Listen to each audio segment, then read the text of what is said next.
the sauce. Sauce. Hey, get the sauce. Yo, what's up? Are we live? I don't know if we're live.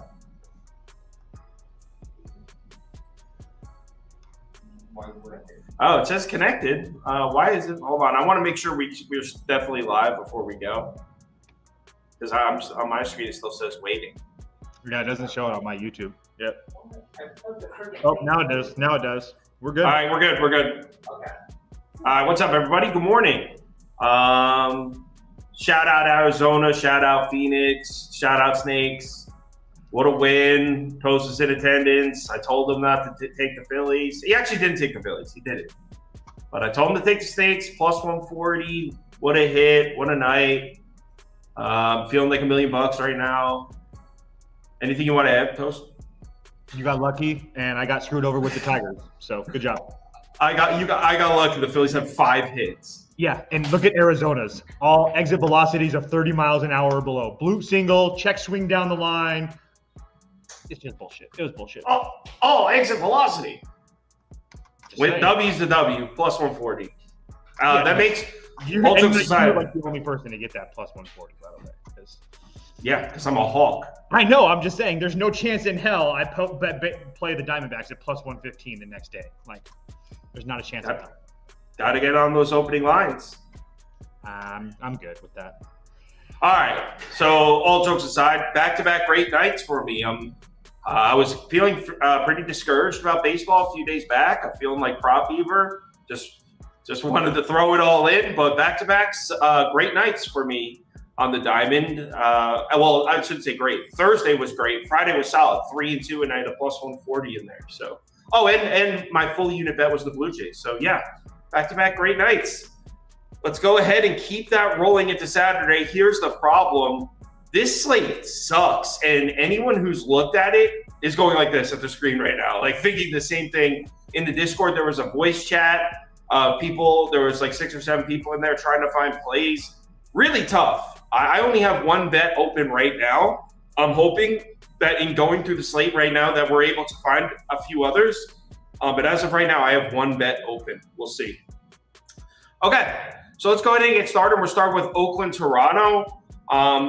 Toast, Beto, you like him or no? Yeah, not against this Toronto team right now. Yeah, it's really hard to fade this Toronto team. I mean, they continue to play well. It's just for me, it's just the price for Toronto. I just don't know if I want to lay whatever it is right now, minus 140 or whatever it is. So it's actually it's up, minus 140, minus 142, minus 145. Yeah. I have nothing for this game. I want nothing to do with this. I don't trust Rodriguez. I don't trust Beto. I felt lucky with my Oakland first 5 push yesterday. So yeah. What about possibly a under? Yeah, you're seeing the board more better than me because I don't see that with these two. I mean, yeah. Yeah, I'm good. I'm good with just skipping to the next one, honestly. It's 9. I mean, it's 9 for a reason, probably. Yeah. And now we get to the next game, which is we don't even know who's pitching. Yeah. For the Tigers. Let me see if I can. They haven't announced it yet?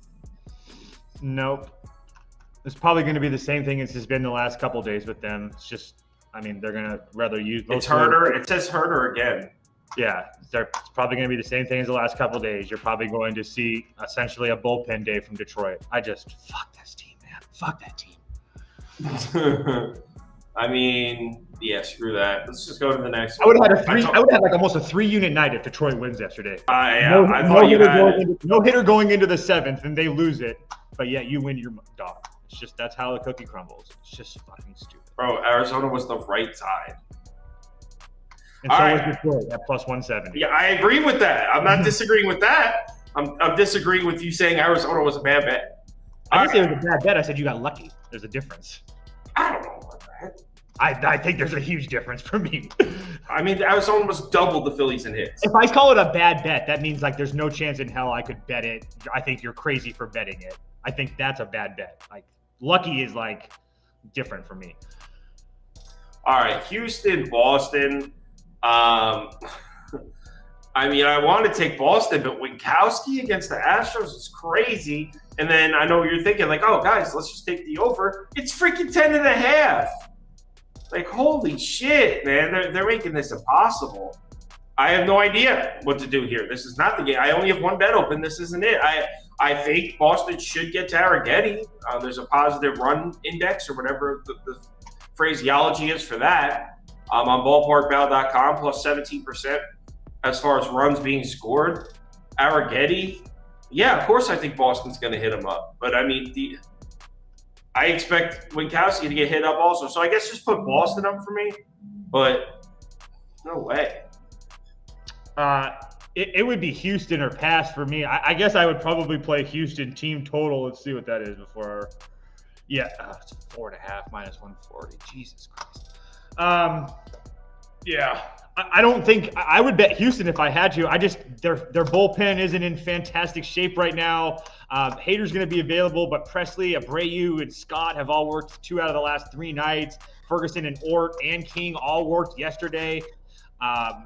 So yeah, it's Houston or pass. I just don't know. I just don't think I can bet it with their bullpen. But Houston has absolutely dominated Boston the last 2 or 3 years. I think they're like 6-2 or 7-2 the last 9 times they've played. So wow. It's just one of those things. It's Houston or pass. There's no way I'm laying it with Winkowski on the mound. Yeah, I mean, like I said, this is a rough one. Slim pickings out here. Next up, we got Padres, Marlins in Miami. Matt Waldron pitching against Roderick Munoz. Padres, shout out. Oh, I forgot.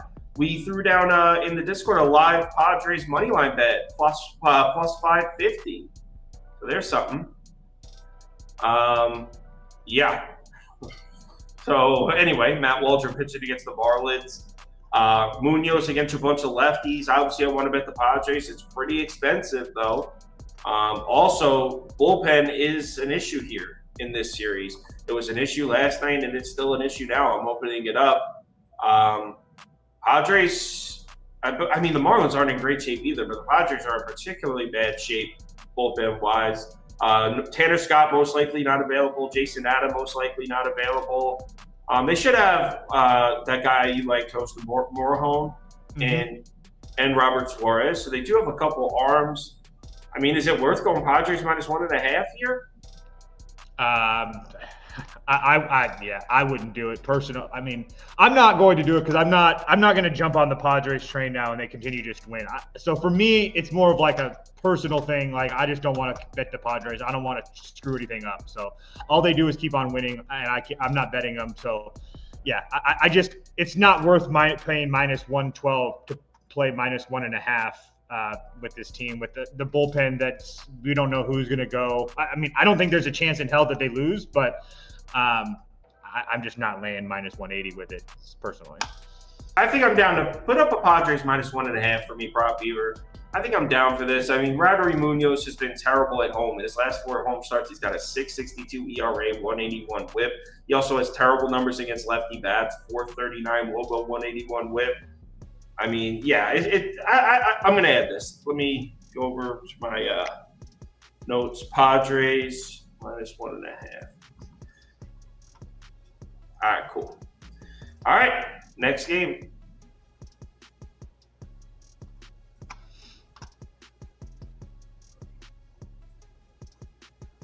Yeah, my mic does sound weird. I don't like it. Let's see. Oh, that's why. Hold on. That should fix that, by the way. My bad. Hold on. Let me see if that fixed that. It did. It did? Oh, yeah. My bad. I didn't. I have my whole audio system here, and I didn't select it. So now we're good. All right. So what's next, Prop Beaver? Angels and that. I want to bet Corby. I'll come right out and say it. I'm not ashamed of my stance here. I want to bet Patrick Corbin. He's actually been decent at home. He's got a 4.13 ERA in his last 4 starts at home. Look, I know it's Patrick Corbin. I get it. Everyone's got jokes. But how much worse is Griffin Canning on the road against a bunch of lefties than Corbin? I mean, how much better? I think you could argue that Griffin Canning on the road against a bunch of lefties is actually worse than Corbin at home.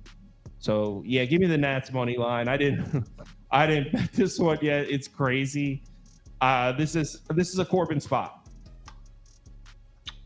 Yeah, I have zero. I'm sorry, guys. I have zero interest betting Griffin Canning versus Patrick Corbin with shaky bullpens. Like there's nothing there for me. I would lean Angels. There's not a chance in hell I would bet on Patrick Corbin right now.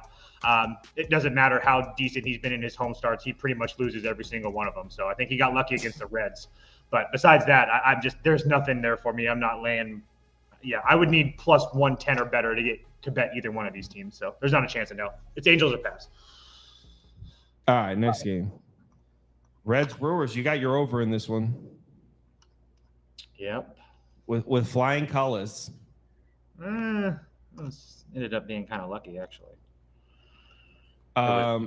8, 5, 6 runs through 7, and then finally Cincinnati scored. But if they didn't score, I would have been screwed.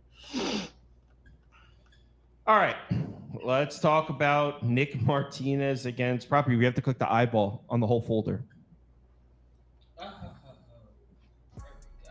There we go. Reds at Brewers. Tobias Myers against Nick Martinez. I was considering a Reds bet yesterday. Thank God I didn't do that. What is that? 4 games in a row where the Brewers bats are putting up huge numbers, 8, 9, 10, 11, 12 runs. I mean, don't really want to stand in front of that. That being said, why is the total for this game 8? Is that correct? 8? Why? I guess they think that Tobias Myers is going to pitch well like he's continued to do over the course of the year. So I guess I'm thrown off because the -1.5 is plus 145 for the Brewers. But I don't see. Yeah, it just sucks. I want to bet the Brewers personally. Tobias Myers has treated me really well. The Brewers bullpen is a little bit used up, so I mean, but it's nothing worse than what Cincinnati's going to be able to throw at you. Devin Williams is available. Peguero's available. Payamps only went 8 yesterday.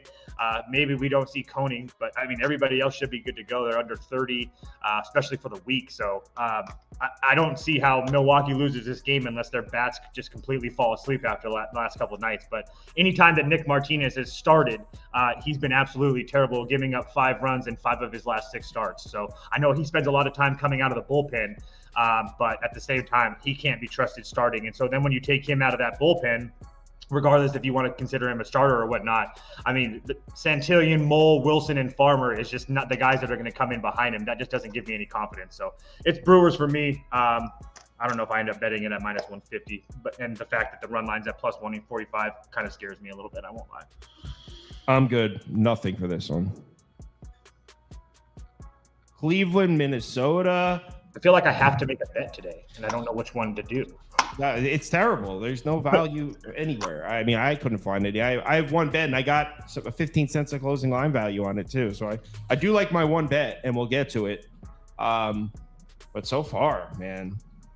Cleveland at Minnesota, the fact that this game, these two teams just played a doubleheader yesterday makes this one a little weird.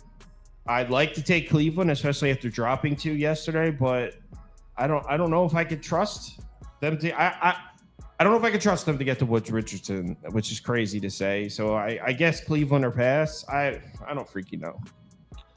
The Twins bullpen was super rested before yesterday, so even though they had the doubleheader, their bullpen's fine.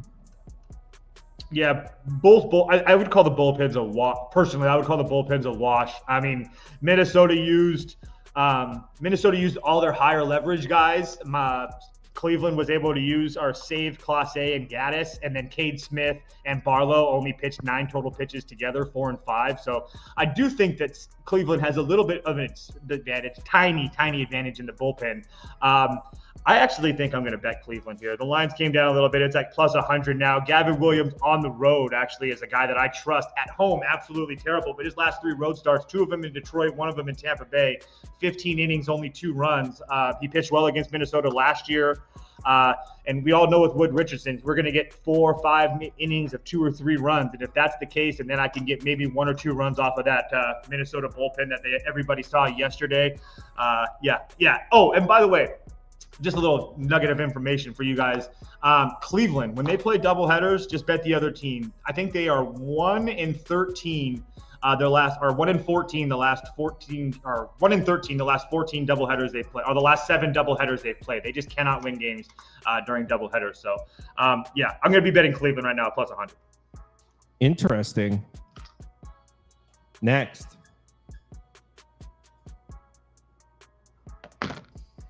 Cardinals. This was one of my losses yesterday. Royals had the lead, blew it late. Damn. I wanted to go Royals here. In fact, this is one that I'd be close to adding is Royals. I almost took it last night at -130. I think it's like -135 now. Michael Wacha's been solid all season, solid at home. The reason that the reason I'm having trouble pulling the trigger on it is we're seeing right now what we seem to see every single year. The St. Louis Cardinals out of nowhere in the last 6 weeks of the season look like a different team. I feel like we always see this with this franchise. They look like a 500 baseball team all year. Then they pull some shit together in the last month and a half and sneak into the playoffs. So I think the Cardinals lineup might be good now. So I don't know. It's Royals or pass, but yeah, I feel the exact same way as you. I feel like Wacha's better than Payante. I think I know what I'm going to get from Michael Wacha. I mean, over his last 7 starts, he had 1 bad start against St. Louis. That's what sucks, because besides that, he's been really good, pretty much going 6-7 innings deep into games, and only giving up 2 or 3 runs. And then if you flip it over to the Kansas City bullpen, they're not going to have Ekridge most likely, but everybody else is rested and available. MacArthur, Harvey, Bubik, all those guys. So again, and on the St. Louis side, where is it? St. Louis. There it is. Helsley and Kittredge, both 3 of the last 4 nights. So I doubt you're going to see the top 2 arms in that St. Louis bullpen tonight. So I do think that there's a little bit of advantage to Kansas City later on in this game. So I might end up getting on Kansas City a little bit at like -135-ish. I think the Cardinals are turning it on, though. Yeah. Again, I have no bets open. I'm just trying to find something. If I lose it, I know. I gotta find something for my birthday, man. I want a birthday bet. It's your birthday today? Yeah. Happy birthday. Hey, thanks, pal. You're welcome. All right, next game. Cubs, White Sox. Battle of Chicago. Justin Steele making a road start here. Not very far from home, though. I've never been to Chicago. White Sox are on the south side. Cubs are on the north side, Wrigley? Okay. Yep. All right. So Justin Steele hits it against the White Sox. I mean, obviously, you look at that and your first reaction is, in what world are the Cubs -250 road favorites? But at the same time, I mean, I get it. With Steele on the mound. So I have no idea. I really want to bet the White Sox here. I'm a Chris Flexen guy a little bit. And let me tell you guys something about Chris Flexen. Don't bet him on the road, but at home, he's been pretty damn decent. Last 3 road starts. Kansas City, they're a pretty good baseball team, went 6 innings, 2 runs. Pittsburgh, 6 innings, 2 runs. Minnesota, first place team, 6 innings, 2 runs. Yeah, I don't know if I can trust everything else that has to do with the White Sox. I know that Chris Flexen, their record is very, very bad when he pitches, and they almost always lose by 2 runs. So there's a part of me that really, really wants to bet the White Sox here. I'm probably not. Maybe I do it first 5. But Chris Flexen did pitch well against the Cubs earlier this year. He went into Wrigley and went 5 innings and only gave up a run on 3 hits. So I don't think he's going to be walking out here scared today. And Justin Steele's been average at best, and he really doesn't pitch well on the road. Again, world's going to be betting the Cubs. You know that. It's just a question of if you can stomach it to the White Sox. Yeah, I mean, the numbers don't reflect it, but I kind of am more inclined to doubt to back the White Sox against a lefty because they have so many righty bats in the lineup. But that being said, in the last 30 days, they are the worst lineup in baseball against lefties. So there's no numbers that back up that assertion. Yeah, White Sox are passed, but Don't even put it on the screen. I'm embarrassed. I will say really quickly, Justin Steele, I wouldn't say much worse, but pretty worse against right-handed bats, and you're going to see 8 of them in the White Sox. Oh my God. Yeah, someone said don't come on the show tomorrow without the trophy. I know, defending champion. I'm the man to beat today. But yeah, it's Baltimore, Tampa Bay, and Toast. Drew Rasmussen. True or false? You remember the last time he pitched against Baltimore? Took a no-hitter into the 9th. False. I don't remember that. Me neither. I just looked at it last night. Good job. You just pulled that out of your hat. No, I looked at it last night. So Rasmussen, if you don't know who this guy is, so a lot of people that are newer to baseball, newer to betting baseball, probably don't remember him because he's been injured, on and off injured. But this guy was freaking good. He was really good in 20. Very good. In 2022, Rasmussen was a beast. And like I said, the last time he pitched against Baltimore was in 2022. He took a no-hitter into the 9th. I mean, this guy is like a mid-2s ERA guy when he's healthy, or at least he used to be. Now, what can we expect from him here? It's tough to say. I'm pretty sure he only threw 2 innings in his first action back. I almost took the Rays last night at plus 145. It would only be Rays here at this price.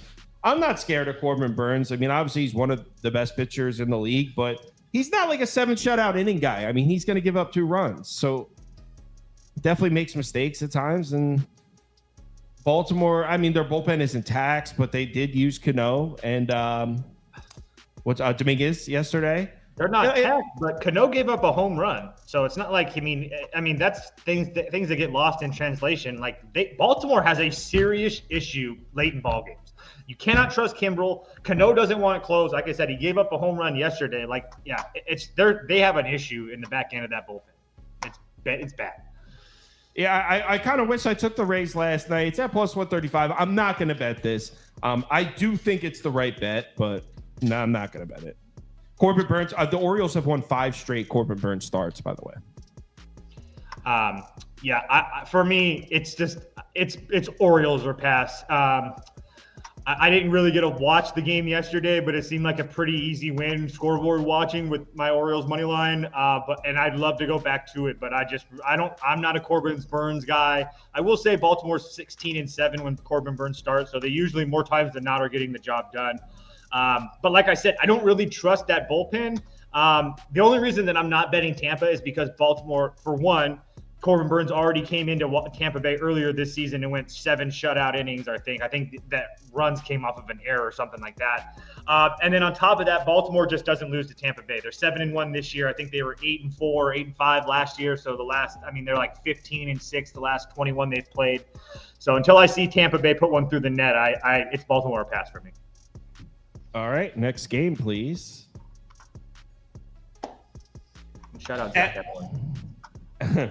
Atlanta, Colorado, and at this point, I mean, should we blindly be betting the Rockies at home? I mean, they're very close to a 500 home team, and they continue to give these huge plus prices. Max Fried, obviously, huge pitching advantage here, but still, I'm not fading the Rockies at home. I'm not. That being said, I don't think I'm going to bet it either. Yeah, shout out Rockies. Shout out my little system. They always come through for me when I need them to. That was huge last night. Chop sucks. Honestly, I just can't bet them today. Max Fried has 2 starts in Coors Field. He's been very, very good. And honestly, when he has struggled this year, it's been at home, not on the road for the most part. I know Baltimore got him, but he looked really good against the Yankees. Looked really good against Arizona. He's coming off a really bad start at home against Miami. I don't really know what to think. There's no chance in hell that I bet the Braves here today, but with Dakota Hudson on the mound, I don't know if I can really get there. I assume that Dakota Hudson's going to be pitching today. I don't know who, but I would need a little bit more of a pitcher to bet Colorado here. But yeah, there's no way I bet the Braves. Wait, it says Quantrill now. Is it Quantrill? It says no. The graphic says Quantrill. It's Dakota Hudson. Yeah. Oh, and by the way, yeah, it would be Rockies' first 5 because the Rockies' bullpen is absolutely shattered to pieces. Vondick, Kinley, Shavili, or whatever his name's, all 3 of the last 4. And then, and Justin Lawrence. So, Jesus, what is Braves -1.5?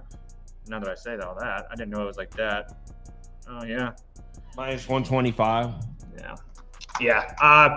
Now that I see the Colorado bullpen, I hadn't looked at it, but now that I see the Colorado bullpen, yeah, it's Braves. The Colorado bullpen's just in a shell of itself right now. Is it that bad? Yeah, it's that bad. Wow. Yeah, it's pretty fucked. I know, right? It's like. All right, next game. Phillies Diamondbacks. This is a cool one. Again, shout out Phoenix. Shout out Arizona. What's the name of the guy that hit the home run last night? Go. Is his name irrelevant? Who gives a shit? Just wondering. All that I cared about is whether or not it went over the fence. I got it. That pissed him off. Didn't piss me off. I don't care what his name is. A little bit. Look at you a little bit. Why do I need to know his name? You don't. I was just curious. He's not playing saxophone at my sister's wedding, man. It's Adrian De La Castro. What is it? De La Castillo? Yeah, I got all his albums. All right, including Walk Off. It's its favorite. Yeah, it's a smash hit. Walk Off. Loved it. I got that shit on repeat. Phillies, Diamondbacks, pitcher duel here. I'm actually perfect in this series. I took the Phillies and Phillies -1.5 in game 1. Took the Snakes last night. Looking to complete the sweep here, and I think I want to go Phillies. Put Phillies up for me. The reason I took the Phillies in the first game is the Arizona bullpen was smashed, right? So I took the Phillies in game 1. Then the reason I took Arizona yesterday was I trusted the Snakes to get to Wheeler, and the Phillies bullpen was on the tax side, and also the price. I got a +140. So it was a combination of those 3 things. Now we're looking at like a pick 'em. I'd give the slight starting pitching advantage to the Phillies, and both bullpens should have some arms. In fact, I don't even know what's going on with Arizona's bullpen. Like, would they use Martinez? He's pitched a lot. I would assume no. Again, they play the Phillies again tomorrow, and then they play the Rockies the next day. Probably not. I would assume that they're going to be okay with behind Gallen, Thompson, Ginkel, and Seawald if they need him. And that's another thing that you mentioned. Phillies are off tomorrow, right? Well, they play Arizona tomorrow, and then they're off the next day. Yeah. Oh, my bad. I was thinking today's Sunday. Wow. So did it's I. early. Dude, it feels like a Sunday. I think I'm gonna take the Phillies. I think I'm gonna add Phillies and Padres -1.5 as the 2 I add.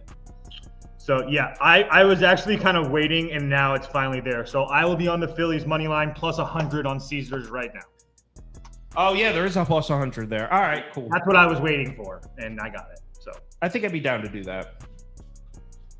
All right, next game. Pirates Dodgers. Here's my bet. My only bet that I have placed. I got the Dodgers at +100 last night. I mean, I don't think it really requires much of an explanation. Skeens it is does, because everybody loves Paul Skeens, so they're going to be wondering, well, Sauce, how could you fade him? Do they understand? Do they understand there's more elements to the game than just the starting pitcher? I mean, I don't think they do, but I'm just telling you. I mean, everybody's going to be like, huh?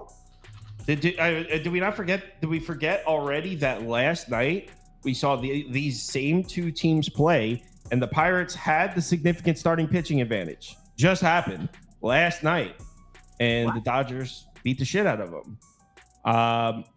Yeah, but not to mention River Ryan's been really good in his 2 home starts. Pitched really good in this ballpark. Pirates suck. Yeah, I don't think it requires any more explanation to that. Obviously, I don't like it as much as at the -115, but still cool. I'm on the Dodgers. Yeah, it's Dodgers or pass for me. This one's kind of hard just because both bullpens are good to go. I feel like this is more of like an under game for me. So I would say under 8 if I had to. The reason that I don't mind playing, I kind of wanted to play on the Dodgers is because one of the small advantages that they would have is that they've already seen Paul Skeens this year. And I think that helps considering, like, I know how good Paul Skeens is, but it also helps that most of these teams that he's facing have never seen him before. So the more times that they see him, I think the better it's going to get. And like Sauce said, River Ryan has been really, really good. Really good. And two of them on the road as well against Houston and Oakland, which I know Houston everybody thinks is good, and Oakland is falling off. But at the same time, Oakland has been killing right-handed pitching almost all year now, or at least for the last couple of months. So for him to go pitch pretty decent in Oakland, it's something that I can hold my hat on. So Dodgers will have everybody in their bullpen rested and ready to go. I know Hudson went last night, but he went 19. He hadn't worked the previous 3 nights. Kopech has been a revelation for them. He hasn't worked the last couple nights. So yeah, everybody's rested and ready to go.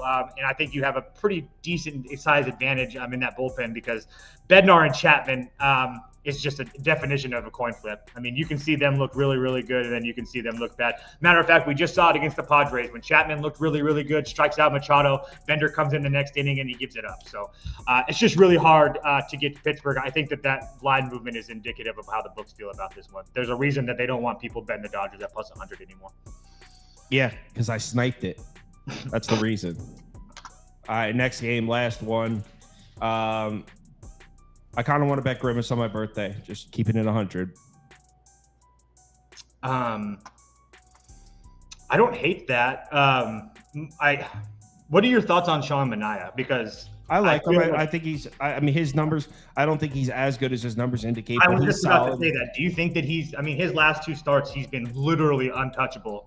Obviously he's not that good, but what I like about him is I have a lot of faith in him when there's guys on base. I feel like I always have faith that he's going to get out of it. Like he doesn't rattle, which I like. But it's not even so much a bet on Manaea, even though he's been like untouchable. That's not going to last forever. But still, what has Seattle shown us that we can trust these bats? I mean, that's how 4 games in a row where the offenses look dead. They scored all the runs in 1 inning yesterday.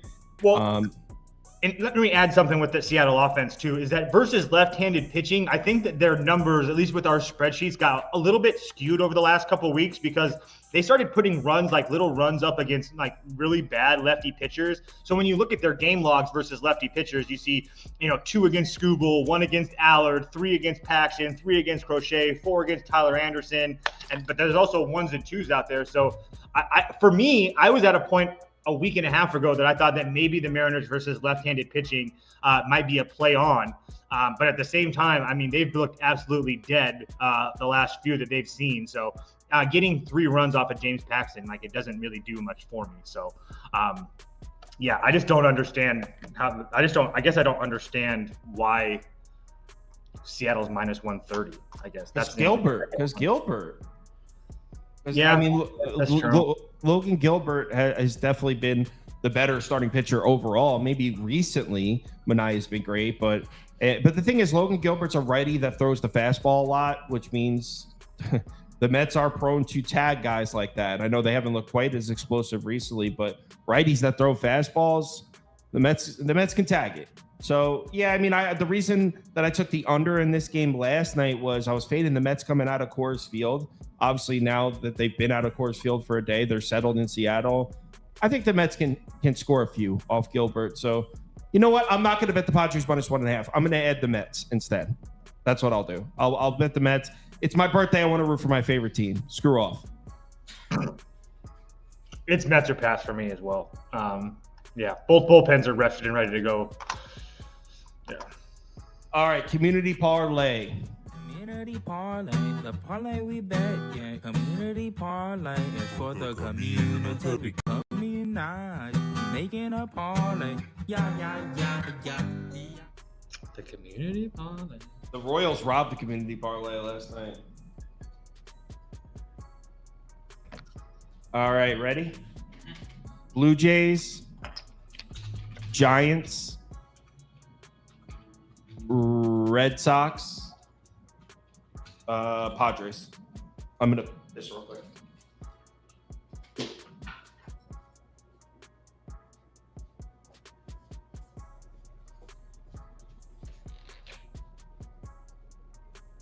Do you think he's going to take a piss really quick? Oh, yeah.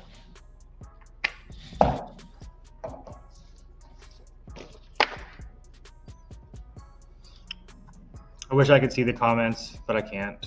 So I hope you guys are all having a great weekend. I'm sunburnt as hell. I can barely walk, so that's fun.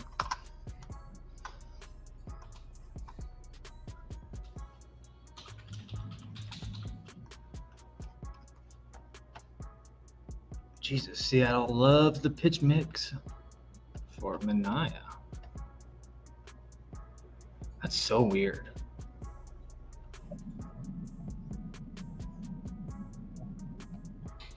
Yeah, we are.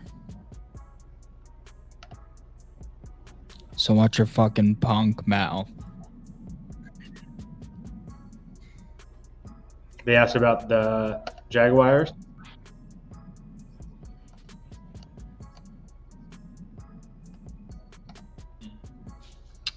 Yeah, Padres money line made it. I had to write Scoop up for a no call note. Good bet. Good pick. Didn't want to do it, but I had to do it. There's rules in this company, guys. I'm just the one that enforces them.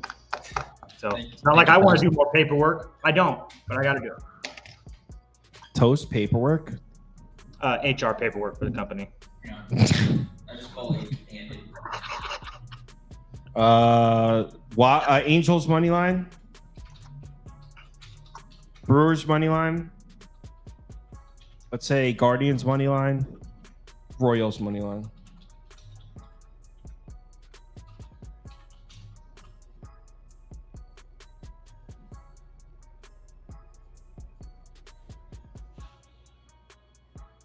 Now, someone asked if we talked about the Jacksonville Jaguars yet. The answer is no. The Jags will probably end up being on Tuesday. We pushed the Jags back because Scoop is a Jags fan, and we want to bring him on, and he had to fly down to South Carolina for something. I don't know. I don't read the full text. I just read like the first sentence. It's not even a joke. I know. That's why I'm laughing, because I know you're dead serious. I can't come on the show. Okay. That's why I don't even try to explain. People say that in the Discord. They're like, "Oh, what's Toast doing?" And I'm like, "I don't know. I just read the first sentence. Said can't come on the show Monday." You'll have to ask him. I guess know from hanging out at your house that like you don't always have your phone in your hand. You're always reading something on the computer and stuff. So like if I text you or call you and you don't answer, I don't even think anything of it. I just assume that you're working. Like, oh yeah. Yeah, I'm not a text answerer. No, so that's why I don't even ever take it. Yeah, that's just who you are. That being said, people text me some really unimportant shit. So I'm sure they do. Hey Kyle. Sauce, your birthday gift is a Juan Soto home run. I don't remember asking for that. I ask for some really important shit, and I don't get text back ever. So I think they can hear you right now, probably. yeah, I know. I hope they can hear me. I hope they can hear me. What's the next community parlay thing? Cubs money line. Okay. Orioles money line. Braves money line. Phillies money line. Padres.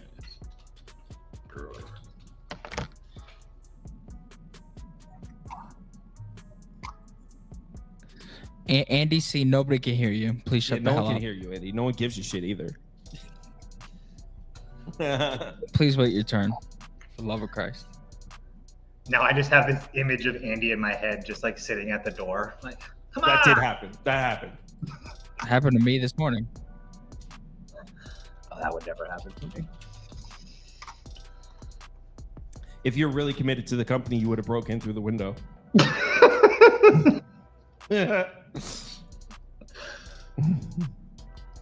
All right.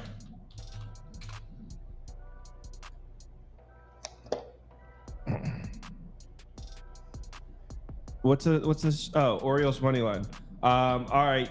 Did Dodgers or Skeens win the poll? I'll scroll up. Dodgers won the poll. So Dodgers money line, Mets money line, and then throw in Orioles money line, and throw in Royals money line. Orioles.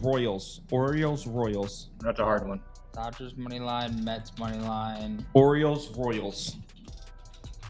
Orioles.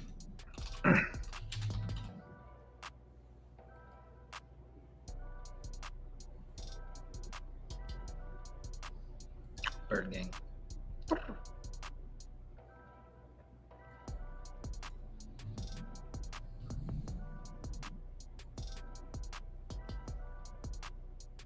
Cast your votes. Cast your votes. Prop Beaver insisted that we talk about the LA Chargers today. He actually threatened to leave the office. He said, "I'm not working unless we talk about the Chargers today." That'll be compelling. Well, it was next up in the order. No, He's a big Harbaugh guy or something? No, I mean, it's actually a tough team because we'll talk about it. No, Prop Beaver's fired up about the Chargers. No, I'm not. I'm not. He was like fired this up on his computer because looking at the notes. He's so amped. It's a puzzler. It's a puzzler. It's a puzzler. All right, we need odds for this hoe. What's the last leg? Padres, Brewers, Cubs, Orioles. It would be 517. All right, 514. 517. Plus 517 is the community parlay. Let's talk some LA Chargers. Tosco, enjoy your day. Have a good day, guys. Happy birthday, buddy. Yeah, thanks, man. Goodbye, sweet prince. Okay. All right. Let's bring. All right. Andy said he'd come on screen. You want to come on the screen? People Andy? like Andy's aura, so let's bring him on screen. All right, Andy, please, for love. Yo, look at that. Look where Toast is frozen. All right, let's bring him on. Pop, you put your name as Winky again. Yeah, his template when it's 3 is naturally Winky now. So, all right, we got Winkadiah. We got. Hey, Andy, can you zoom in a little more? I'm not zoomed in at all, dude. Oh, jeez. That's Oh, he's completely zoomed AJ. in from when he This brother.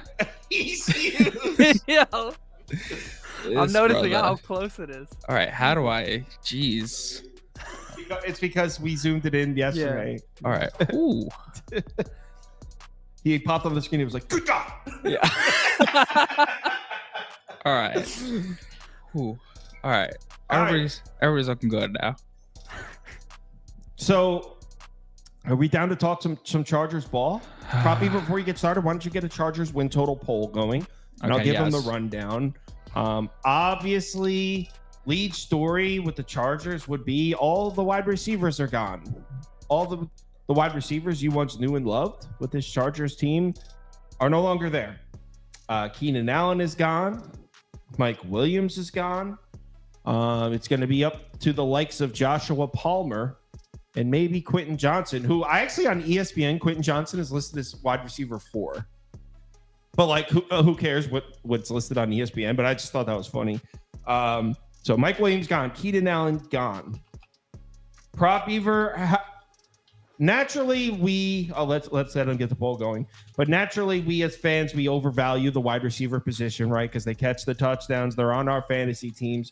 And we know that wide receiver is one of the most interchangeable positions as far as what it translates to win-loss wise. So normally, for example, what I'm saying is normally when a star wide receiver is out, you're going to get a point or two of value on the other side because people are going to perceive it as more of a loss than it actually is. Mm-hmm. That being said, I mean, those Chargers, those two guys, Mike Williams and Keenan Allen, they were such a huge part of the Chargers offense. Or do you think it was Justin Herbert that make them look that way?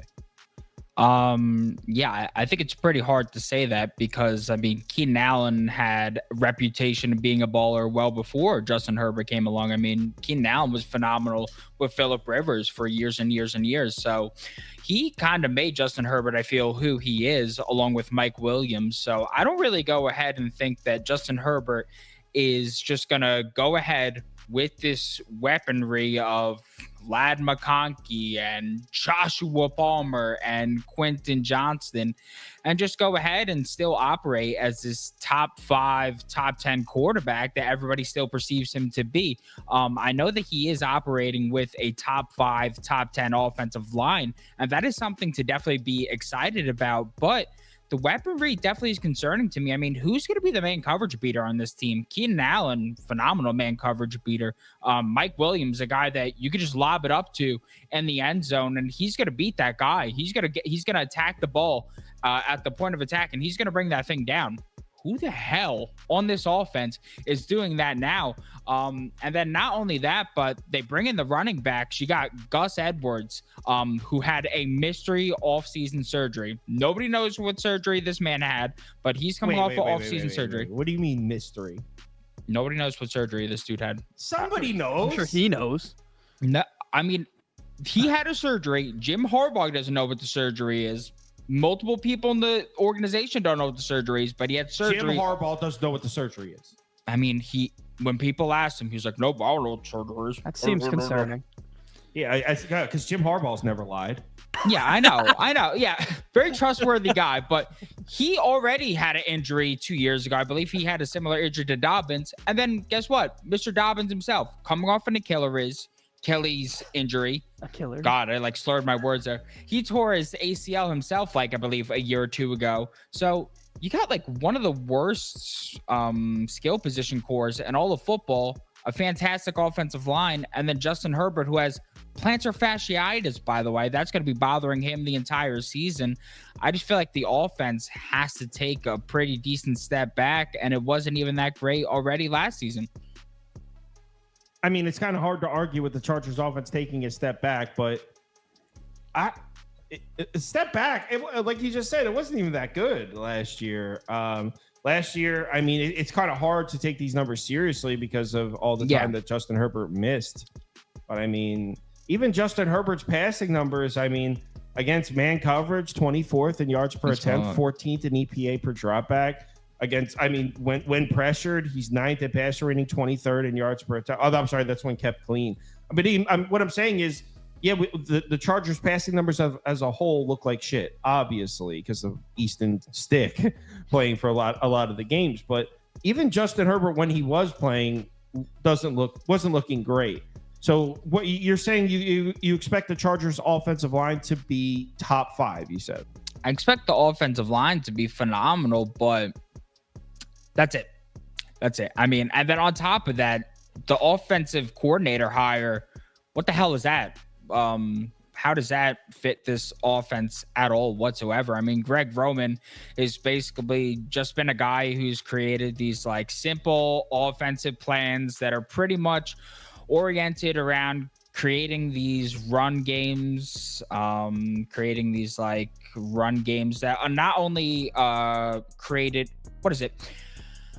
I'm trying to get my words together. They operate not only around running with the running backs, but they operate around these dual threat quarterbacks as well. Well, Justin Herbert is not a dual threat quarterback. If anything, I feel like this is going to stunt his growth. So I feel like the offensive coordinator hire is absolutely horrible. The running backs that he's going to be using are probably the worst of his career. I just don't understand this at all. So don't really love the offensive side of the ball. Sorry about fumbling my words there, guys. It's all right. I will say that in a lot of cases, all you need is an offensive line and a quarterback, and then the rest of the pieces just kind of fall into place. Okay. So maybe it's not quite as bad as we think, although I think we all definitely expect a drop off on that side of the ball. Andy, any thoughts on the Chargers offense before you switch it over to the defense? Pretty much just to go through what you guys said, I do agree. I'm not crazy about this team's passing attack. I will say they brought in kind of minimal guys. Lad McConkey, I think, is going to be a slot guy his whole career. He's a smaller guy. Brendan Rice is the same way. He was a 7th round pick, so you don't even know if he's going to make the team. DJ Chark, kind of similar to those guys. So I don't really love the pass attack. You said the O-line, I mean, they were good pass blocking last year, and they took a O-line in the first 5 picks, if I'm not mistaken. I think took Joel Alt from Notre Dame. They did. Very good. Yeah, so they did pretty well there, I guess. But I don't really see it from their offense. I mean, Greg Roman's with the same 2 running backs he had in Baltimore his past few years, right? He had J.K. I mean, Dobbins was always hurt, but he had Gus Edwards. Maybe he knows how to use him better than anybody. But I mean, even then, what are you really getting from him? So this offense is just a significant step back. And something I want to bring up real quick. everybody keeps talking about how this O-line is going to be good. And something that I guess I was ignorant to until right now. Everybody keeps talking about how this is going to be a great O-line. I guess they must strictly be talking about the pass blocking, because look at the pass blocking grades. 11th in adjusted sack rate, 13th in pass blocking grade. Obviously, they missed a few snaps last year. I forgot who got injured.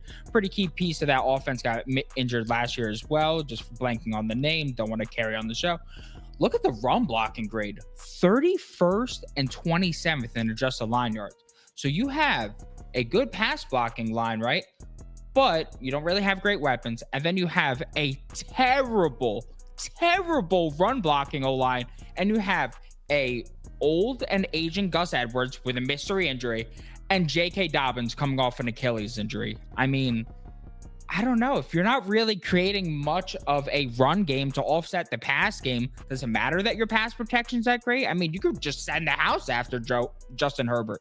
I can see that kid, Vidal, getting some looks. Oh, yeah. Kid from Troy. He's on the Chargers. I mean, Yeah, he was at a point, they may just have to give it to him if he has the burst. Yeah, he's got the burst. He can run. He might have the most burst on the team already by default. Yes. That's like a sleeper. You can almost chalk up J.K. Dobbins getting missing games. Well, Definitely. J.K. Dobbins, we all know his injury history. Gus Edwards, who apparently has a mystery surgery that not even his own doctor. His doctor was not even the surgeon who did it. His doctor was blindfolded doing the surgery. Doctor doesn't even know what he did. Mystery surgery. So tell me, late sleeper pick. If you're like one of my leagues, I mean, it's like a deep keeper league. Tell me Vidal isn't a steal at the end there. Yeah, but it's got to be a deep league. It's got to be a deep league. All right. And the run blocking numbers is weird. But I mean, it kind of makes sense because all of Eckler's production in that offense was not like just a traditional handoff. It was catching the ball out of the backfield or getting the ball in space. To be fair, kind of misdirection. The run blocking hasn't been great for him. I also think he stinks. So there's that. So. All right. So defense. Yeah, Let's defense. talk about this defense. And all right, real quick.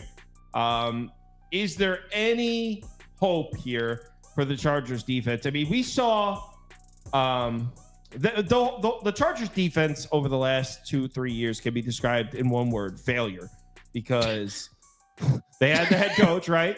They had the what the frick? What the defensive specialist, Mr. Staley. They had the defensive specialist coach who brought in a ton of talent. You remember all the guys they signed? They signed that corner from the Patriots. They signed Khalil Mack, J.C. Jackson. Yeah, they brought in all this talent.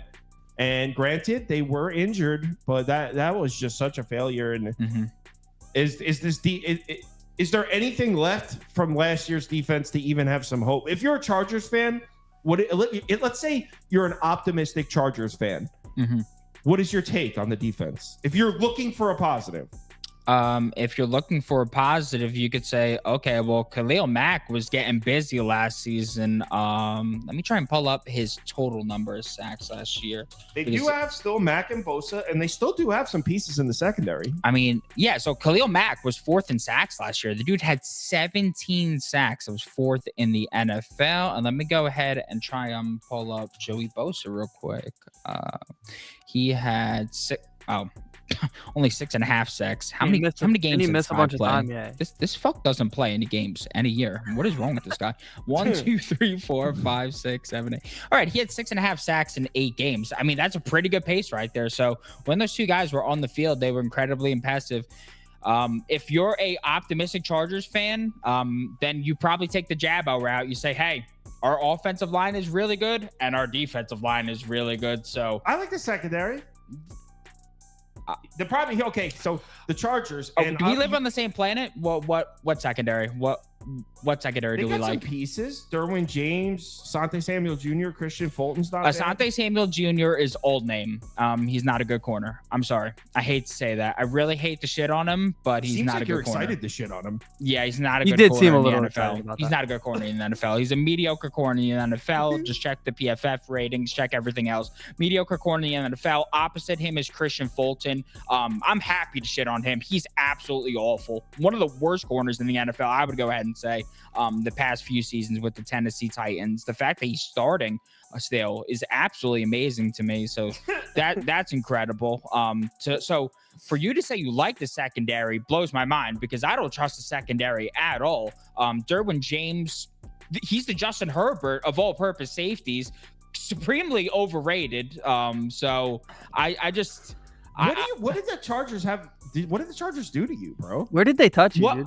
Where have they Show us touched me? on the ball where they I've been touched you. riding them the past 3 years, trying to be optimistic about them, and every single year they've broken my heart. So I hate to say it, but listen. So you're a lover scorned with the Chargers. My love is. I'm a lover. You're a lover scorned. No, it's really not that. But let's go ahead and look at this pass rush. If you're relying on the pass rush to overcompensate for this weak defense, right? Let's go ahead and look at who the sacks were for Khalil Mack last year. All right, he had 6 sacks against Aiden O'Connell in his first NFL game. 2 of them were against Zach Wilson. 2 of them were against Bailey Zappi. And then we had one off of Jared Stidham, one off of Blaine Gabbert.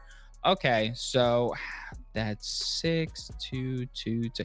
12 of this guy's 17 sacks were off some of the worst quarterbacks that you will ever see play in your entire life. Guy wasn't even sacking real quarterbacks. Now he's going to face hopefully a better quarterback schedule this season.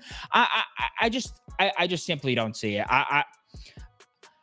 I think this Chargers defense is really, really, really bad. I think the only thing that this entire team has going for it is a really good pass protection and Justin Herbert. But with his plantar fasciitis, if that's going to be bothering him the entire season, then this team is a pile of shit with Jim Harbaugh leading the train, overrated, cheater himself. And that's the only reason we're catching this at 8.5 with juice to the over. So, I mean, I think you could tell what I'm on. Do you have any thoughts on the defense besides the secondary, which I think you're dead wrong on? I didn't say it was good. I'm just saying if you the question was phrased, if I'm an optimistic Chargers fan. You shouldn't be optimistic if you're Chargers fan. See, that's the thing. I can't imagine it. I can't imagine such a thing. What's to be optimistic about? I guess that Jim Harbaugh's your coach, but like he's a cheater. Like what the hell did he? Allegedly. He's a good coach. He's a cheating son of a bitch, but he's a good coach. He's a cheating son of a Cheating son of a bitch. He's a cheating son of a bitch. He's a very good coach. He's a cheating son of a bitch. In the comments, they're talking about PFF being shit. Yeah, PFF is good for a lot of tools, though, like snap counts. Sometimes it's really... PFF grade is definitely... You can argue that of course it's good or bad. Okay, listen. If you want to say that Asante Samuel Jr.'s PFF grade is shit, yay or nay, okay, yeah. But there's a lot of other metrics I used on that site to tell me that Asante Samuel Jr. is very overrated. I don't think anybody that really uses PFF goes on there to look at like the grades, like what's his defense grade? Like that's like Madden rating. Like who gives a shit? I personally listen. I'm Asante Samuel Jr. If you look at the Chargers secondary numbers every year, it shows me that it's not the Samuel Jr. It's not him. So, yeah. It's very useful for like offensive line snap counts. You could see because sometimes like if a left guard leaves a game in the second quarter, like you won't even really know that. And like sites like that, PFF, there's a few of them that will keep. You could see the snap counts and they'll tell you which snaps. So you can see if like of offensive line, they lose 2 pieces in the second quarter. And then I want to give some credit to Chad Cuba here. He says you can, well, the comment got moved a bit because of our weird thing going on here. It says you can put a knock on Harbaugh, but you can't say that he doesn't win wherever he goes. That is true, but it's because of that same exact reasoning that we're getting him to get a losing record on the season at plus 127. With a really bad and not talented roster. Now, what is going to make this hard is the schedule. Should we go look at the schedule, Kyle? Because we've talked about this.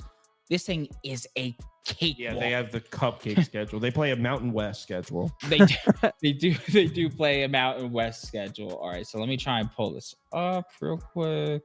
Okay, so 1 second, folks. Bear with me. I'll try not to breathe into the mic. All right, Chargers schedule. Prop Beaver's pulling it up on the screen, but it is, I mean, they open up Raiders, Panthers. Ugh. It's lucky bastards. Also, there's like a revenge angle with the Raiders because the last time they played them, the Raiders hung like 70 points on them. So like there's that too. I mean, you got to think that the Chargers probably win their opener at home against the Raiders. At Carolina, well, you know what though? At Carolina, I don't know actually. The Panthers defense at home is different. Panthers defense is finally healthy. No, not anymore. Not anymore. Not anymore. Yeah, Bryce Young's We'll gonna be talk on about it his ass the whole soon. game, Not too. anymore. After what they did this offseason, that Panthers defense is a pile of shit. They completely just gutted their defense and invested all of it into the offense. So, nope, that defense is done. There's no defense. Okay. There is no defense. There is no defense. All right, let's go on to so let's say you're saying 2-0 then? They could go 3-0 to start the year. This is fucked up, loss, dude. Steelers are going to run the football all over the Chargers. Deal. At Chiefs loss. At Denver. Bo Nix will be starting by then. Going to Denver. Are the Broncos going to be able to run the ball this year? I think Javante, second year off an ACL. God, they lost an O-lineman, though. Their best one. Fuck.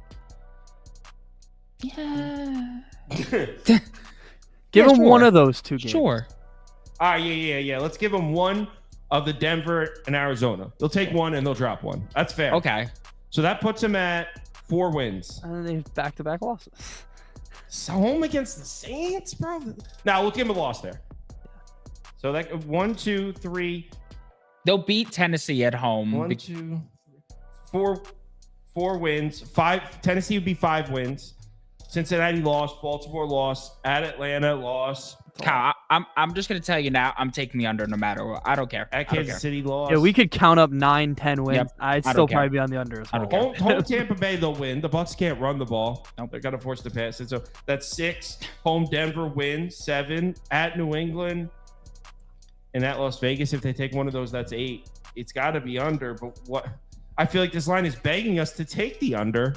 Who cares? That's the thing though. It's hard to view that because it's either you could look at it as, oh, this team was so bad last year and now they have this total so high. What the hell? Or you could look at it as Harbaugh never loses and now they have this total at 8.5. Like what the hell?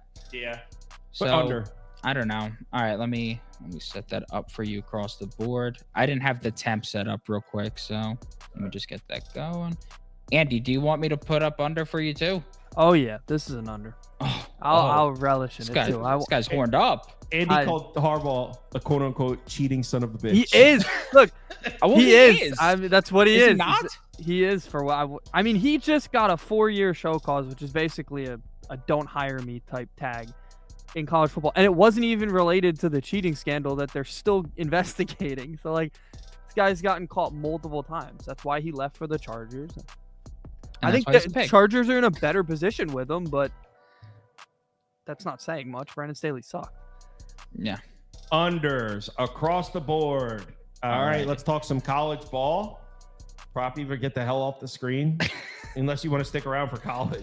No. I got nothing. Talk some San Jose State. All right, we gotta adjust my my aura over here. Somebody said I look pale. I've been out all fucking summer. Well, I don't want to hear it. No, the current setup is crazy because now we have. Pale. It's not ideal. Get out of here. Prop Beaver, show me your poster. Oh. Yeah, we go. Yes. Love it. I want my legacy to be the joy I brought to others. Dream big and work hard, and you too can be in moments like this. All right, let's Never forget. Let's get into some San Jose State Spartans. All right, see you guys later.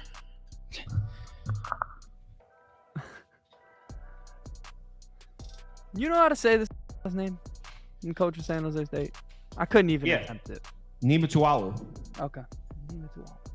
It's like the guy was at Navy forever, right? No, I know who he is. I just never been able to say it. All right, so San Jose State.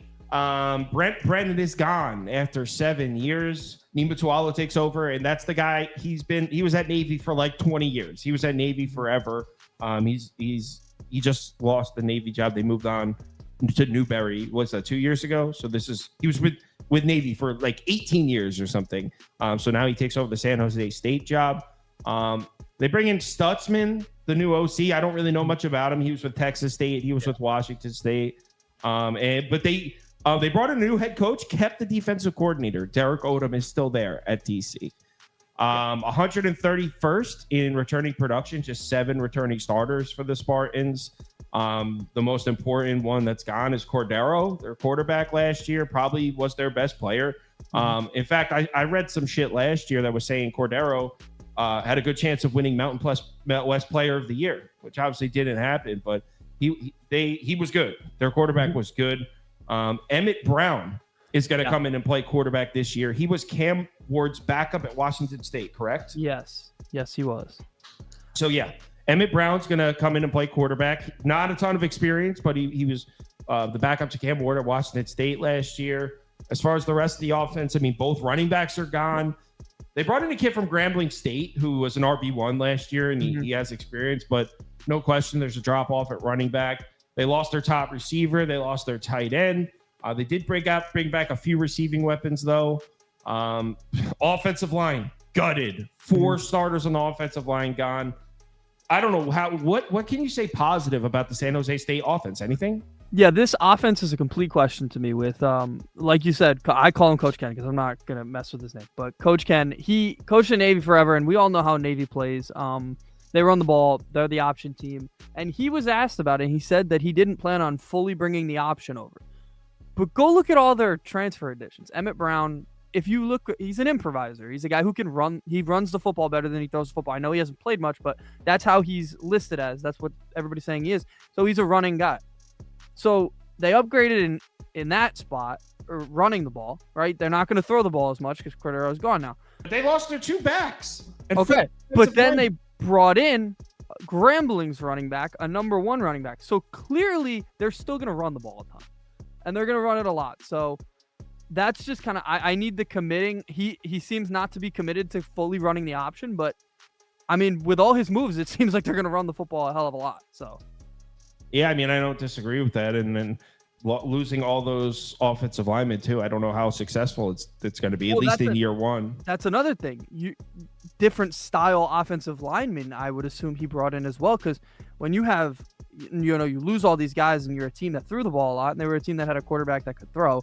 Now they have a guy that obviously isn't as much of a thrower, probably different style offensive linemen too, guys that are more equipped to run block than they are to pass block. So the reason this team is such a question is this offense. I have no idea week 1, week 2, what we're going to see them do. I really don't know how they're going to run their system and what he's going to do, because he went 18 years or so or whatever he was at Navy running the exact same system. And now he's going to coach a different way at his age at this point. I don't see it. I think they're going to be a team that runs the ball probably top 10 in frequency at the end of the year. And that's just not necessarily what you expect. So, especially in the Mountain West, other than Air Force. Hear you. All right. Defense.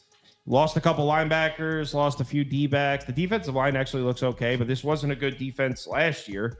So, I mean, maybe the defense takes a small step forward, but as a whole, anything you want to say on the defense? The way that I looked at it is this team, basically they were solid against the pass, but they couldn't stop the run last year. They need to be improved. I mean, this is a different coaching staff. Same DC, meaning the guys that return, they were good at stopping the run, so I still expect them to be good at that. But you have to be good against the pass in this conference, and I don't see them wholesale changing that at this point. So yeah, I don't love this defense either. So there's just a ton of question marks with San Jose State, which is weird because I mean I feel like when it was Brennan, and I believe he's at Arizona now. You kind of went into the season knowing what this team was going to do. Now they're a complete wild card. They could be really bad, or everything could hit and nobody expects it, and they could be really good. So they're a real wild card team here. Well, I will. You said that the pass defense was okay and the run defense sucked last year. They did bring back a lot of the defensive line. If there's one unit on San Jose State where they retained, it would be the defensive line. So maybe the run defense is a little better, and in turn, the defense improves a little bit. So maybe, but still, like you said, brand new offense, brand new pieces. I don't know how you could expect there to be success there. Yeah. So let's get into the schedule. Yeah. Oh, I should have it open. It's an easy. I will say the non-conference it's easy on paper. that helps. Easy on paper, he says. Because I'm not sure what we're getting from Washington State. I don't know what Oregon State's going to be because they're glorified Mountain West teams at this point. I mean, hell, they have Washington State, who would have been their starting quarterback. They have their guy. So Sacramento State loss. I mean, win. I'm sorry, win. Air Force. I mean, I think that everyone expects that to be a loss, but if there's no offense though. But if the run defense is improved, let's call that question mark. But I mean, it probably should be a loss. But they're 2-1 after beating Kennesaw. Yeah. Lose to Washington State. Beat Nevada. That's 3. Lose to Colorado State. Wyoming. You sure? Yeah. Yeah, I think that's a loss.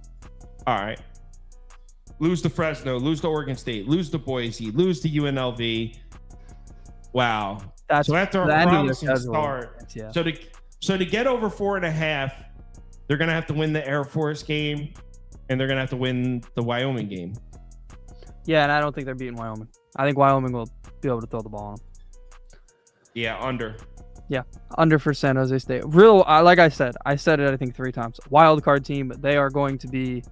I'll be tuned in week 2 for that game because I think that game will probably be an interesting one because they're 2 teams that we really don't know much about against Air Force, and that'll kind of give us like, will this team be an easy win for everybody else in the Mountain West, or what style this team's going to play? So that'll be interesting. Right. Next team, please, Prop Beaver. Next team is Colorado State, and I know you like this Colorado State team. I do. So Norvell's back for his 3rd season at head coach. Same defensive coordinator. They don't really have an OC because Norvell runs the offense. They bring back a ton of production. 14 returning starters, 7 on offense, 7 on defense. Star quarterback, star by Mountain West standards. Fowler Nicolosi is back at quarterback, and that kid can sling it. Mm-hmm. And I mean, I know a lot of you probably watched that Colorado game, the Colorado State game. He was single-handedly taking on Coach Prime. I mean, he was slinging the ball, forced overtime there. They did lose their top running back, but that kid, RB2 last year, Justin Marshall, he was a freshman. They like him a lot, and they expect him to be good. So they should be set at running back. They got their star receiver back, Torrey Horton. He was first-team all-conference, 1,100 yards last year. He's back. But they did lose like the 3 receivers below him on the depth chart. So they did take some hits at receiver, but they bring their star back. 3 starters back on the offensive line. I mean, as far as the offensive side of the ball, how are you not excited for what you have with Colorado State? You have to be. I love this offense. I know everybody kind of remembers that game against Colorado where he was diming. I mean, he was throwing dimes all around the field, but he was really good in all their other games too. I mean, he's a really good quarterback. So bringing him back, they were 5th in pass frequency last year. Bringing in a transfer running back was very interesting. Maybe they plan on running it and mixing it up a little bit more. Norvell's never really done that. He likes to just sling the ball. That's one of those typical Mountain West teams that just likes to throw the ball over the field. And they have the quarterback to do it, but maybe he doesn't trust the receivers as much. I don't know. But my assumption is he's going to hit any receiver they put there. They brought in some guys to kind of fill that spot, but who knows what they're going to be. And like you said, the O-line was good and they're returning. So I really like the offense. I think the offense is going to carry this team to a couple of wins that maybe you wouldn't expect. Yeah, I mean, I don't disagree, except for on the other side of the ball, the defense. I think there's definitely room for concern here. So they they lost a ton on their defensive line, and this is a really bad run defense last year. So that's how are they going to stop the run? That is the question. I mean, they brought back a few linebackers. They did bring back a few members of the secondary, but the defensive line got gutted. And this is a team that couldn't stop the run last year. So part of me thinks I don't really care how good this offense is. If they're going to let these Mountain West opponents just come in and run the ball 5 yards a clip, how are they going to win games? Yeah, I agree. I think they were worse against the pass, which is surprising. But which in this conference, I kind of tossed that up, and I really don't know what that could mean. They're against. Oh man, I was looking. Yeah, they were worse against the pass. Yeah, so. They were really bad. I'm sorry, I read my own notes wrong. The run defense, their defensive line got gutted, and the run defense was the strength. Mm-hmm. So yeah, they brought in 2 lower level corners, which I mean, transfers are so weird. I don't care where you came from, just what you bring me the first couple weeks is how I'm gonna feel about you. So like, these guys are lower level corners, but maybe they're gonna be stars. I have no idea. So that'll hopefully help improve their pass defense. But yeah, getting gutted in the run defense is a really bad thing. I mean, we saw They were able to stop Colorado in that running attack that game. They were able to stop a lot of running attacks last year. But with those guys all gone, that really scares me. I don't like if that's your strong suit. And I know in the Mountain West you have to be able to stop the pass, so they improved in that area. Maybe it'll be fixed. But teams are going to run all over you now. Then you're really just flip-flopping who you were, and you're not really improving at all. So the defense isn't improved, but I think the offense is dare I say, one of the better in this conference, which is a surprise. But the defense will be probably just as bad, if not slightly better. Agreed. And yeah, see, I'm looking at it here. So they're 78th in yards per pass attempt allowed. 96th in yards per pass attempt allowed, 51st in yards per carry allowed. So with the defensive line taking big hits, that might flip. Hopefully the pass defense improves, though. But all right, let's go look at the schedule. And we have, an opener at Texas. Yeah, a 1-2 start. Voice corrector. 1-2 start expected. Although, who's the second loss? Is it Prime? Are they I losing don't to know. Prime? You're the one that says Coach Prime's going to lose to Montana, bro. I'm not. No, they're going to lose to North Dakota State week 1. North Dakota State. Yeah. I'm not a huge Prime fan, but that is a rivalry game that I think will be a close game. It is it's at Colorado State this year, so maybe they swing it. So like, it's not a guarantee, but I would, for sake of the argument, has to be a facing loss. a Big 12 team, they'll start 1-2, but God, I hope they're 2-1. No, they'll be 1-2, 2-2 after they beat UTEP. Yeah. I like UTEP this year, but we're now talking about a Mountain West team with a returning quarterback. That might be a little bit out of UTEP's price range there. At Oregon State lost. I don't know if it is. I haven't looked at those teams yet. We haven't talked about those. Here's the difference. We haven't talked about those teams. Dude, this is glory. They're basically at the talent level of a Mountain West team. Everybody left. Like for Oregon State, everyone doesn't left. matter. Are you familiar with Corvallis? You don't go and win there. I'm familiar with the fact that, and I know Toast says it during basketball season too. You can't go into Corvallis or whatever. No one goes into Corvallis. I get it. But the talent level for those teams, we're looking at those teams with the lens of, that's a Pac-12 team. Those had talent. They don't have that much talent anymore. No one wins in that stadium. Who knows what that place is going to be? It could be a ghost town. They're not a good team anymore. So who knows? What else is there to do in Corvallis? I have no idea.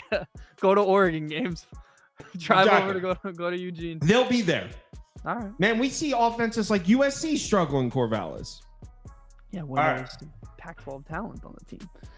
Next up, San Jose State home. That's a win. Yeah. At Air Force win. So how many wins is that? That's 4. That's 4. I have them at 6. So like I was far over. Wait, where are you? I see 6, 7. 6.5. I say 8 over. Where do you mean? So our graphic is. It's supposed to say 6.5, not 4.5 on our graphic. Yeah, the overs is 4.5. I have them at 6 because I have them winning against Nevada, Utah State, New Mexico in those games. Yeah, you don't have them beating Utah. You don't have them beating Wyoming. No, man, I like Wyoming. Wyoming's going to throw all over them. How do you have 6 wins and I have 8 wins here? Northern Colorado, UTEP. Maybe I counted them. Northern Colorado, UTEP, San Jose State, Air Force, New Mexico. Oh yeah, I counted. I got 7. My bad. Yeah, I'm taking 7 or 8 over. You know, man, what's I wrote the 6 on down. this? I might bet this one. I don't know how I messed that up. That it says 4.5. I'm sorry. Math is tough. I know. Hold on 1 second. Sorry to hold the show up. I just want to see if I want to bet this one right now. I think I have 3 futures down already. Colorado State over. You can get over 5.5 at -205. Over 6 at -145. You can get over 6.5 at plus money. Damn, I could see them winning 8.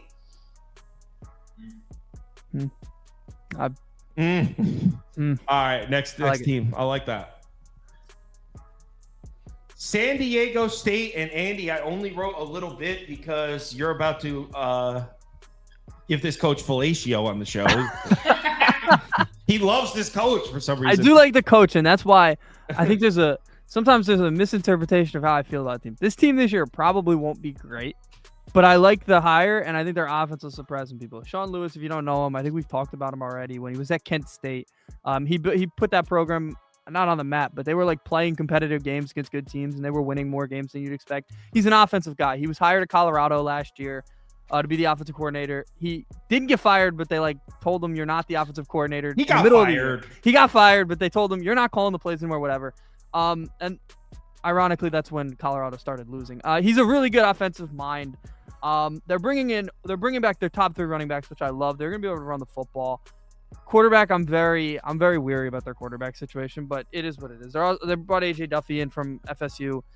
Who the hell knows what he's going to be? I mean, he played in the Orange Bowl, and he was awful. But again, you were facing Georgia's defense, and everybody played. So the pass game will be weak, but I think they're going to run the ball. Probably the best in the conference, just because not everybody focuses on running the football like them. It's going to be them and Boise State, 1 and 2. So they're going to run the football really well. Lewis's problem has been his defenses have always sucked, and I don't expect that to improve. This team's defense is going to be pretty damn bad. 7 of their top 8 guys are 7 of their top 8 transfers are on the defensive side, so they put the effort in, which he doesn't usually do. He doesn't recruit defense very well. Put the effort in, but those guys have to hit. You have to hit on those. So if it's going to improve, it's going to improve slightly because they'd have to hit on everybody for them to be a much better defense. But the simple way to put it is this team's going to rack up a lot of rush yards. They're going to keep themselves in games. They're going to control some games, which could help them pull some upsets. But their defense is going to give up a good amount of points. All right, so that was solid. I think you were very objective with that. The way you talked about them before, I thought you were going to be like, listen, San Diego State could win 10 games. No. All right.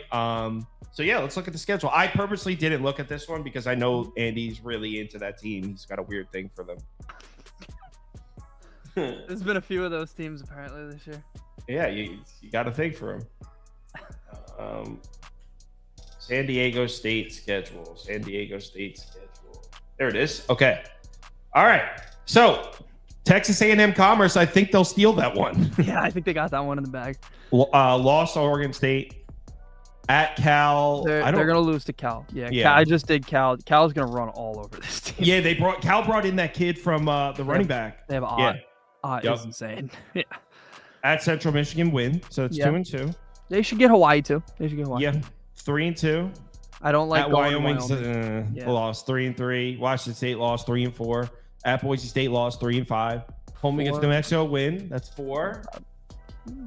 I get 6 here. At UNLV's loss. Yeah. What was? Give me the last 2. I'm taking 6. I like over 5.5. Yeah. Yeah, you can give me an over too. I don't. No way. I bet this. I'm not as familiar with this team, but they do have a lot of winnable games. And yeah, whatever. Over a pass for me. Next up, and it's the last one on the board. Then I can go enjoy my birthday.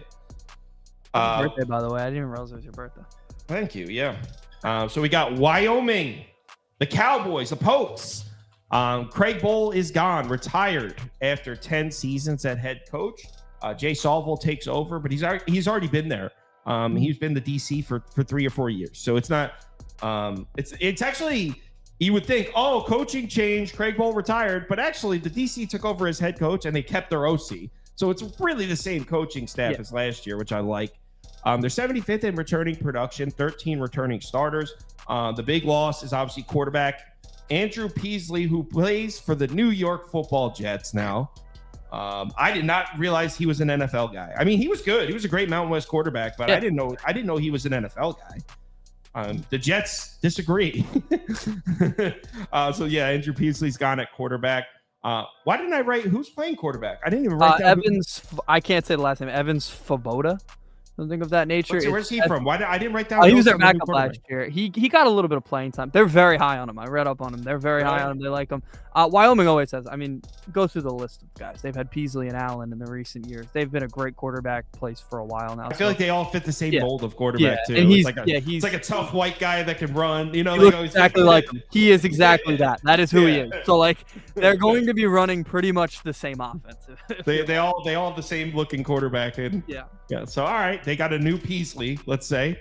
Top 3 rushers are back for Wyoming. Gotta like that. And they added a running back from North Carolina as well. So the running back room should be pretty loaded up. They lose their top 2 receivers, but they also bring back a few who saw plenty of snaps. So receivers should be fine. 4 starters back on the offensive line.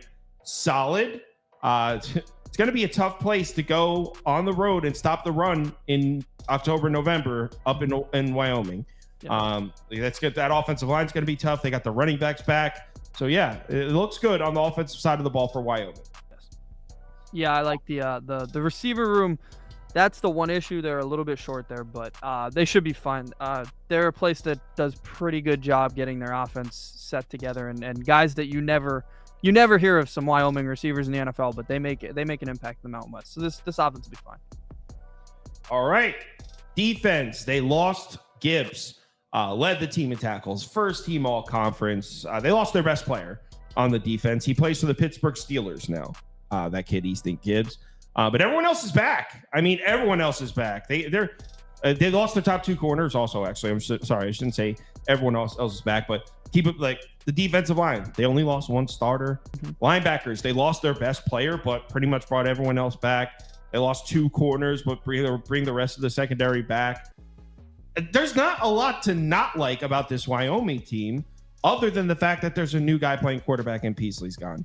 So judging by the sound of us doing the win and loss game, you like this Wyoming team this year. Yeah, I think that their defense, like you said, they're bringing a ton of experience back. They were a pretty good unit last year. I don't see any reason why they can't be in like the top third of the country. I know they're in a tougher past conference, but I don't see any reason why they can't improve a little bit and be, just as good as they were. So I like this team overall. The only question will be, can the receivers come together? And I have no reason to believe that Wyoming with a quarterback that they're very high on, that they won't. So I'm pretty high on them. Pretty good. What I don't like about Wyoming is the schedule. They have a tough schedule. So yeah, I would assume Arizona State's a loss. Yeah, I don't like going into Arizona State. That's a tough one. Yeah. So let's say that's a loss. They beat Idaho. They lose to BYU. At North Texas should be a win. Yeah. But I mean, if North Texas down there in Texas it's hot, they turn it into a shootout. I don't think it's crazy that Wyoming would lose that game. No, I don't think it's crazy, but I could definitely see it though. They're a weird team. We'll too. call it a win, Weird, but yeah. I don't know. It's a tough one. Air Force and San Diego State win. That's 4 straight. Actually 5 straight I've got. Right, Air Force, San Diego State. Yeah. Diego State, Utah State, New Mexico. So that would put them at 6 wins, but then after that they lose out. Yeah. So which is why you can't put them at 7. You got at 6 wins. It's under for me. Yeah, the only sneak there would be honestly the only game I could see sneaking is Washington State. I have them at 6 wins, and I think they could lose to North Texas, which would be 5. So no, definitely under. Yeah, I would say under 2, but that doesn't mean if they went on the road and shocked Arizona State, wouldn't be surprised. BYU, I wouldn't be surprised if the team was really good, but just playing the win-loss game, you can kind of read into the fact that there's too many toss-ups to say that they're going to win 7 games. Yeah, but I like them. Good roster.